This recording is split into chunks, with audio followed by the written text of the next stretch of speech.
في سنة 2026.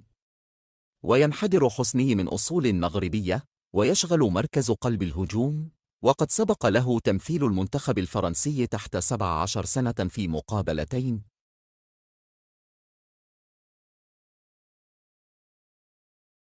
كما تدرب في الأسابيع الماضية رفقة الفريق الأول لباريس سان جيرمان، فضلاً عن استدعائه لقائمة مباراة ستراسبورغ أول أمس الأربعاء ضمن منافسة الدوري الفرنسي.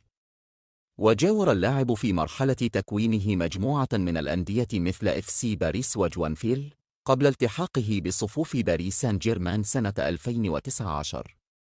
ومن المنتظر أن يتم إدماج حسني في المباريات الرسمية للفريق الأول تدريجياً بغرض الاحتكاك بالمستوى العالي واكتساب التجربة قبل الاعتماد عليه لاحقاً.